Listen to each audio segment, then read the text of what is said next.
आज हलाल दुनिया के हर चीज में है। अब हलाल केवल मांस काटने की एक पद्धति नहीं रह गई है, बल्कि यह एक सांस्कृतिक आक्रमण है। जब मांस या किसी अन्य वस्तु को हलाल का प्रमाण पत्र दिया जाता है, तो वह एक प्रकार से उसकी वैधता निर्धारित करता है। परंतु वह वैधता किसी अंतर्राष्ट्रीय मंच की न होकर इस्लाम के अनुसार क्यों? कौन सी चीज खानी चाहिए, कौन सी चीज नहीं खानी चाहिए, यह सब उस भोजन की गुणवत्ता पर निर्भर करता है। भारत में इसकी प्रमाणिकता एफएसएसआई और एफडीए जारी करती है, लेकिन दुर्भाग्य से देश में खाद्य उत्पादों का जिस प्रकार से एक धर्म के आधार पर अलग सर्टिफिकेशन शुरू हो गया है, जो हलाल सर्टिफिकेट है।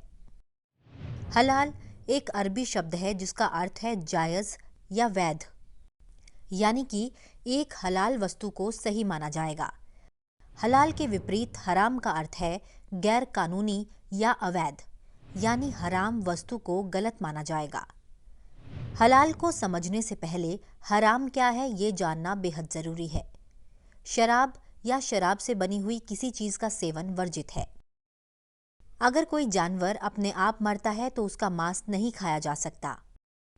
खून या खून से बना खाना नहीं खा सकते। सूअर का मांस नहीं खा सकते। अगर कोई मांस हलाल परंपरा से नहीं कटा है तो उसे नहीं खा सकते। आइए समझते हैं हलाल क्या होता है। सिर्फ इब्राहिमी धर्म के व्यक्ति द्वारा कटा मांस हलाल कहलाएगा। इब्राहिमी धर्म में 3 खास धर्म हैं: इस्लाम, ईसाई और यहूदी धर्म। लेकिन सामान्य मान्यता है कि हलाल मांस एक मुस्लिम ही काट सकता है।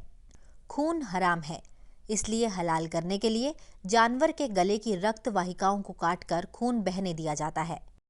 जानवर को काटते समय उसे कलमा बोलकर दुआ देनी होती है।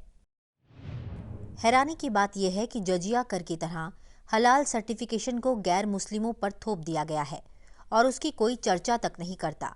इसका सबसे डरावना पहलू यह है कि यह न सिर्फ खाने पीने और रोजगार के मामले में एक मजहब विशेष की तानाशाही को दर्शाता है, बल्कि उससे प्राप्त धन का उपयोग संदिग्ध कट्टरपंथी गतिविधियों और कई बार टेरर फंडिंग तक के लिए किया जाता है।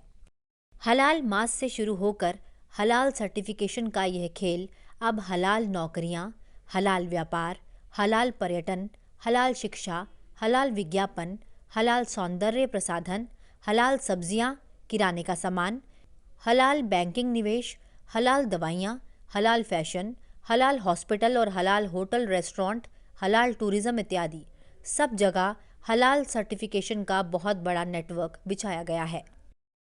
भारत में कई कंपनियां हलाल सर्टिफिकेशन देती हैं, जो इस्लाम के अनुयायियों के लिए खाद्य या उत्पादों के इस्तेमाल की अनुमति देता है। Halal India private limited, Halal certification services India private limited, Jamiat Ulamae Maharashtra, Jamiat उलमाए हिंद की एक राज्य इकाई, जमीयत उलमाए हिंद हलाल ट्रस्ट। हलाल इकोनॉमी विश्व की सबसे तेज गति से एवं सबसे कम समय में बढ़ती इकोनॉमी है। यानी बात केवल हलाल सर्टिफिकेशन की नहीं है, बल्कि ये बात हलाल से हलाल नोमिक्स तक आ गई है। आज दुनिया में विभिन्न स्रोतों से आ रहे आंकड़े के मुताबिक हलाल सर्टिफाइड भोजन की अर्थव्यवस्था का आकार 1 से 4 ट्रिलियन डॉलर के बीच बताया जा रहा है। यह भारत के किसी बजट से तो बड़ी संख्या है ही, अधिकतम स्तर पर यह भारत की अर्थव्यवस्था से भी बड़ा है। रॉयटर्स की रिपोर्ट के मुताबिक वर्ष 2025 तक इसका आकार बढ़कर 9 ट्रिलियन डॉलर हो जाने की उम्मीद जताई जा रही है। State of global Islamic economy report 2019 के अनुसार हलाल अर्थव्यवस्था संबंधी आंकड़े इस प्रकार हैं। हलाल इकोनॉमिक क्षेत्र 2017 से 2023 अनुमानित। हलाल ट्रैवल 177 बिलियन यूएस डॉलर से 274 बिलियन यूएस डॉलर। हलाल फूड 1003 बिलियन यूएस डॉलर से 1863 बिलियन यूएस डॉलर। हलाल फाइनेंस 2438 बिलियन यूएस डॉलर से 3809 बिलियन यूएस डॉलर। हलाल फैशन 270 बिलियन यूएस डॉलर से 361 बिलियन यूएस डॉलर। हलाल मीडिया एवं रिएक्शन 209 बिलियन यूएस डॉलर से 288 बिलियन यूएस डॉलर। हलाल फार्मा 87 बिलियन यूएस डॉलर से 131 बिलियन यूएस डॉलर। हलाल कॉस्मेटिक 61 बिलियन यूएस डॉलर से 90 बिलियन यूएस डॉलर।